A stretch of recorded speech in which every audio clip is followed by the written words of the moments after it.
Hallo zusammen und herzlich willkommen zurück zu einer kleinen Runde Destroyer the U-Boat Hunter. Heute als Tutorial. Auf Wunsch gehe ich ein bisschen auf die Navigation ein und auf die Steuerungselemente. Wir haben auch schon hier die erste Peilung, 157. Wir nehmen direkt den Kurs auf. Das funktioniert am einfachsten hier. 157 eintippen, Enter drücken und das Schiff ändert seine Fahrtrichtung. Wir gehen mal auf 2/3. Stellen hier auch mal die Wasserbomben schon mal ein. So. Die große Frage war, was macht eigentlich dieser dämliche Kompass hier oben?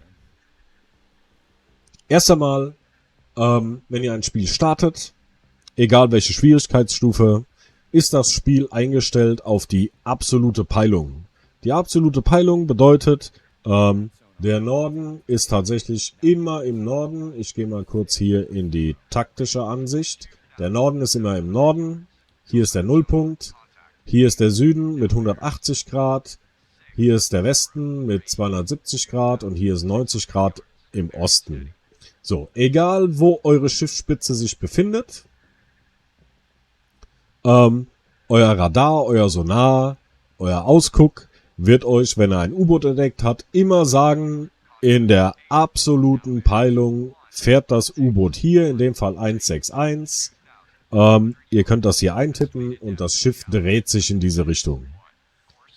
Der Ausguck, nicht der Ausguck, der Kompass funktioniert genau so. Ihr seht hier euer Schiff liegen, hier ist die Spitze, hier ist das Heck.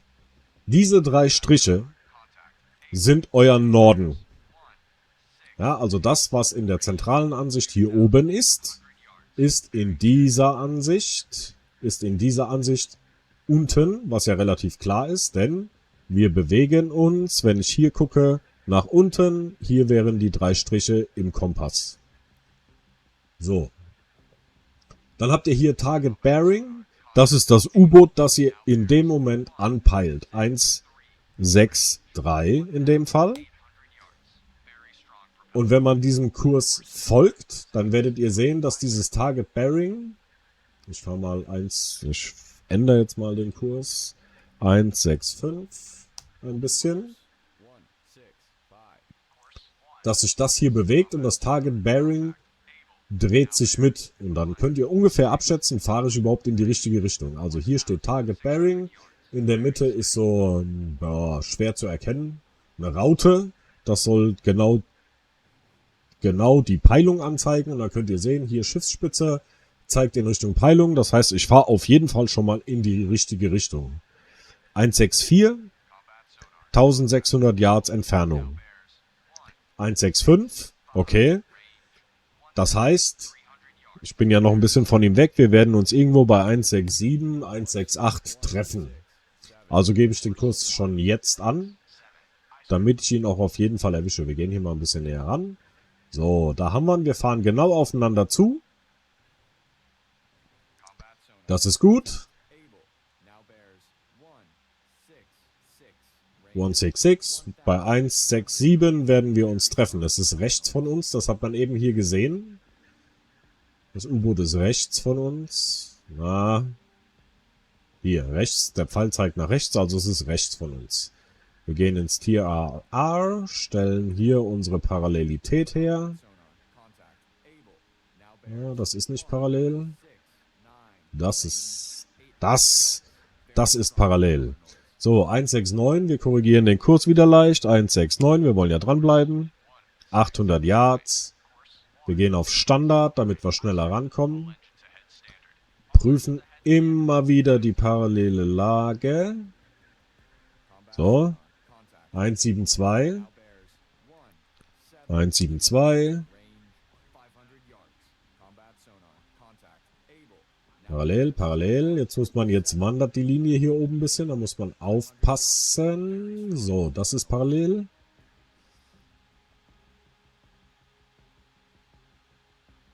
Sind wir noch parallel?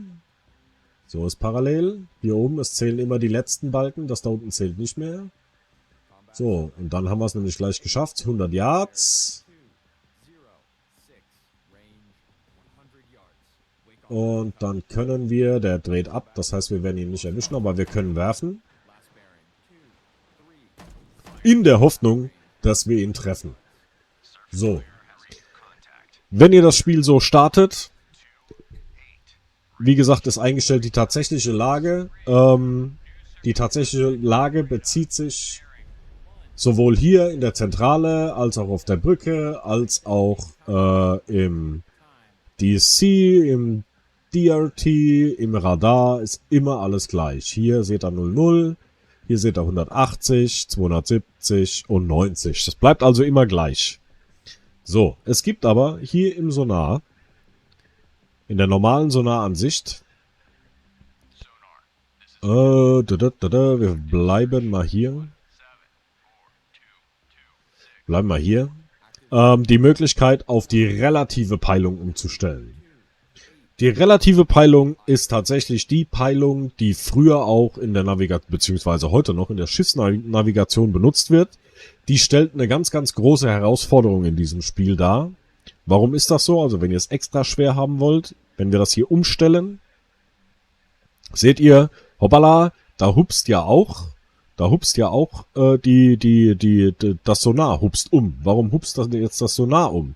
Ganz einfach, in der relativen Peilung ist der Nullpunkt hier 00 nicht mehr der magnetische Norden, also der tatsächliche Norden, sondern eure Schiffsspitze. Das sieht man auch hier relativ gut in der Zentrale, in der taktischen Ansicht. Wenn man hier ein bisschen näher rangeht und das da mal wegmacht, ihr seht hier euer Schiff, hier ist die Schiffsspitze, logischerweise, an der Spitzenseite ist die Schiffsspitze, hier ist euer Heck. Dann habt ihr hier wieder einen Kreis, da steht 00, 30, 90, 180, 270. Jetzt ist der Norden in dieser Ansicht hier. Und ihr bekommt tatsächlich jetzt auch vom Sonar, beziehungsweise vom Radar oder von den Ausgucken die Gegnerlagen in der relativen Peilung angesagt. Jetzt haben wir jetzt hier das U-Boot Baker. Das würde, wenn er jetzt angesagt würde, würde es heißen, okay, U-Boot Baker bewegt sich in der relativen Lage auf 270. Wenn ihr jetzt hier 270 Grad eintippt, fahrt ihr aber nach da. Weil hier diese Gradanzeige reagiert immer auf die tatsächliche Peilung oder die tatsächliche Lage, nicht auf die relative Lage. Das heißt, ihr müsst im Kopf wissen, wohin zeigt meine Schiffsspitze, wo ist mein Norden. 270 Grad heißt in dem Fall, okay, der Gegner ist, wenn ich hier oben auf der Brücke stehe, links von mir. Das hier wäre meine linke Seite. 270 Grad Peilung bedeutet, wenn ich mein Schiff auf die Peilung Baker einstellen will, muss ich hier eintippen 080. Weil die tatsächliche Lage ist 080. Wenn ich das jetzt hier eintippe, 080, dreht sich das Schiff in diese Richtung. Obwohl ich von meinen Ausgucken angesagt bekomme, okay, relative Peilung war 270. Während sich das Schiff dreht, wird sich die relative Peilung ändern. Wenn das U-Boot hier an diesem Punkt bleiben würde, ja, dann wäre jetzt die Ansage 330, 340 und jetzt wäre es dann irgendwo 355 und dann könnte ich hier nochmal genau gucken. Der Punkt liegt ein bisschen weiter bei 075. 075 tippe ich ein und dann dreht sich der relative Norden dreht sich genau auf das Kreuz hier ein. Relativ genau. Es ist der realistischere Spielmodus, muss man ganz klar sagen, weil früher haben die Schiffe tatsächlich so im Kampf navigiert. Für die war es einfacher und schneller zu sagen, okay, der Gegner befindet sich, wenn die Schiffsspitze mein Norden ist, befindet sich rechts von uns auf 90 Grad. So, das war für den Captain oder den jeweiligen Kommandanten natürlich dann einfacher zu wissen, okay, ich muss nach rechts fahren, ungefähr 90 Grad von meiner jetzigen Position aus, unabhängig wo der tatsächliche unabhängig, wo der tatsächliche Norden jetzt ist, um schnell zum Gegner zu kommen. Allerdings, hier diese Gradansicht, egal welche Peilung ihr eingestellt habt, nimmt immer nur die tatsächliche Lage. Also, wenn ich jetzt eingestellt habe, relative Lage, ich kann euch das gerne auch demonstrieren, das mache ich jetzt. Er sagt mir, relative Lage 180 ist hier. Ja, also hier irgendwo würde sich ein U-Boot befinden. Ich bekomme angesagt, okay, Kontakt Charlie bewegt sich auf 180 Grad, 5000 Yards. Wäre ungefähr hier.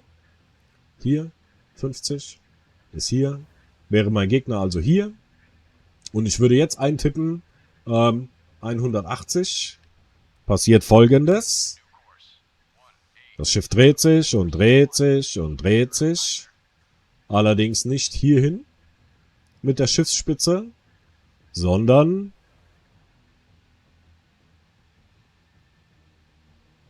dreh dich schneller, mein Freund.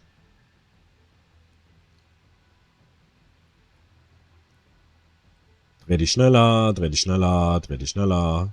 Bleibt hier Richtung Süden stehen. So werdet ihr also nie an den Gegner rankommen. Nie. Es wird nicht funktionieren. Deswegen überlegt euch gut, ob ihr die relative Lage benutzen wollt. Also auf leicht würde ich es mir zutrauen. Mit wenig Gegnern, also mit nur einem U-Boot, würde ich es mir zutrauen. Bei zu vielen Gegnern ist das Umlegen im Kopf relativ kompliziert. Zumal auch hier die Navigation mit dem Sonar schwierig wird. Ja, weil ihr auch hier immer überlegen müsst, okay, wo ist denn hier jetzt bitte mein Nullpunkt? Der Nullpunkt ist hier und wir horchen quasi nach rechts. Ja, ich kann das auch mal so einstellen. Also so würde ich jetzt in der tatsächlichen Lage sagen, ich suche vom Nullpunkt Norden Richtung Osten. Ja, das tue ich aber gar nicht, denn ich suche jetzt momentan vom Süden in den Westen. Das müsst ihr im Kopf haben. Das ist tatsächlich die hohe Kunst. Anders kann ich nicht beschreiben. Explizit war ja hier auch gefragt, okay, wie funktioniert der Kompass? Den habe ich vorhin kurz erklärt. Ja, ihr habt hier eure Spitze, ihr habt hier immer euer Bug, ihr seht immer den tatsächlichen Norden. In dem Fall fahren wir jetzt nach Süden. Und können abschätzen, okay, der Gegner befindet sich tatsächlich, hier ist der tatsächliche Norden, auf 350 Grad kann man dann hier eintippen.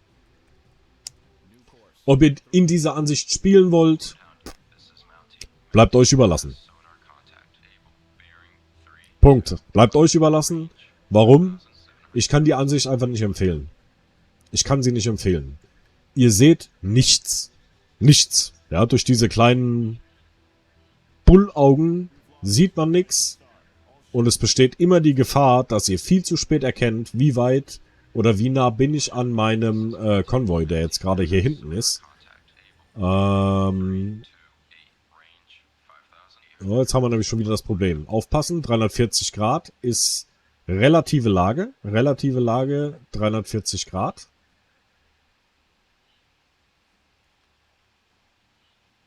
So. Dann machen wir hier gerade. Also so würde ich jetzt auf den Konvoi zufahren.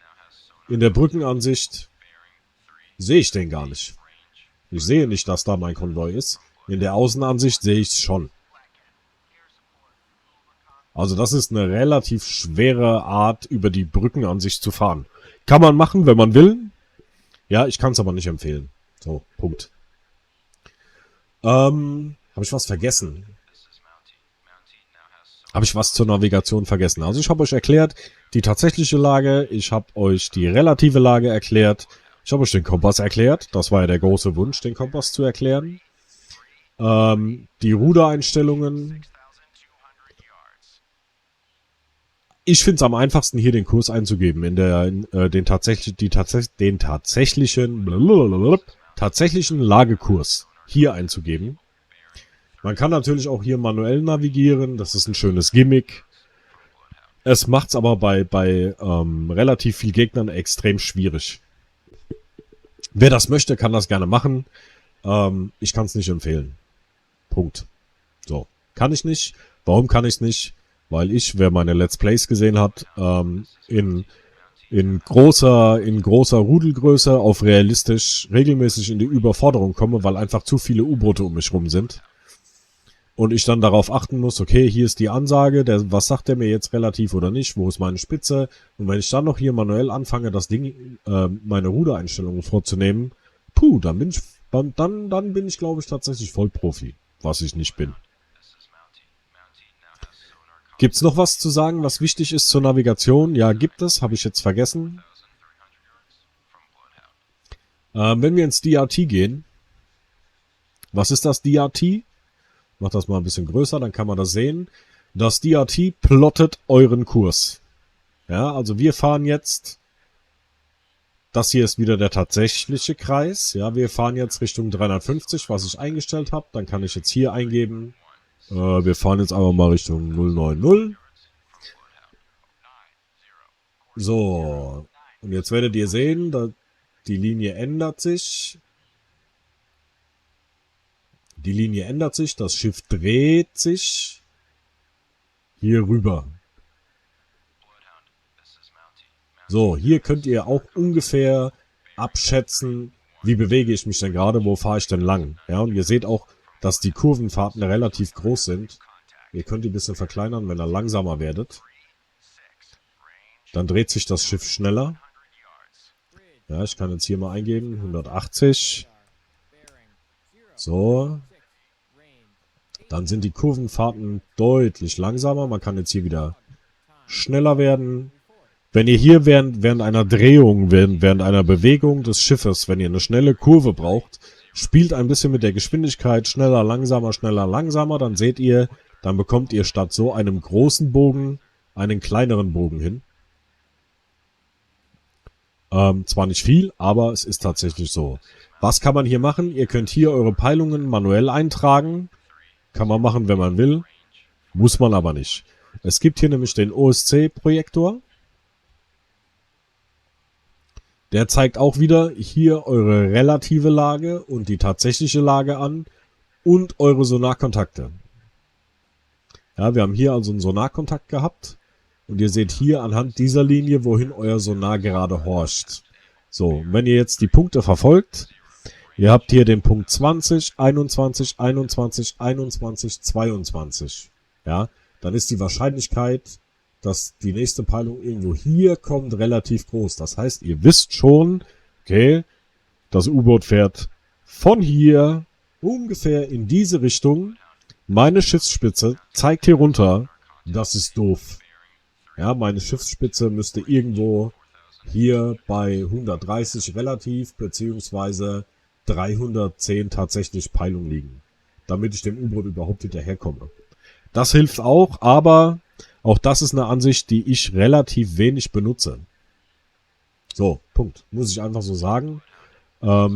Ich bewege mich meistens, wer die Let's Plays gesehen hat, hier in der Außenansicht, höre, was die mir ansagen, gebe den Kurs an und dann hat alleine schon hier, weiß ich, wenn ich die Peilungen höre, weiß ich schon so ungefähr, wohin sich mein Gegner bewegt. Ja, also wenn die erste Peilung ist, Gegner liegt bei 0,60 in der tatsächlichen Ansicht, dann liegt er bei 0,65, 0,70, 0,75, weiß ich, okay, 1500 Yards, wir werden uns wahrscheinlich bei 0,85 bzw. 0,90 treffen.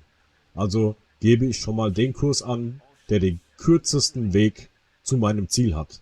Wenn ich immer nur den Kurs angebe, der hier angegeben wird, also die erste Peilung wäre 0,60, ich tippe ein 0,60, dann sagt er mir eine Minute später 0,65, dann gebe ich 0,65 ein, dann fahre ich einen Bogen hinter dem U-Boot her. Wenn ich aber eine direkte Linie fahre, bin ich schneller und vor ihm und kann ihm schön die Wasserbomben direkt auf die Schnauze werfen. Noch was zur Navigation? Ich glaube ehrlich gesagt nicht. Ja, nö, ich glaube nicht. Also falls ihr noch Fragen habt, schreibt sie mir gerne in die Kommentare. Ich werde die dann so gut es geht beantworten. Gerne auch über die Kommentare. Ich muss dazu jetzt nicht nochmal ein Video machen. Es sei denn, es kommt noch was Schwerwiegendes auf. So. Ja, dann sage ich danke, dass ihr euch das Video angeschaut habt. Ich hoffe, es hilft euch. Bei Fragen. Und ansonsten sehen wir uns im nächsten Video. Bis dahin.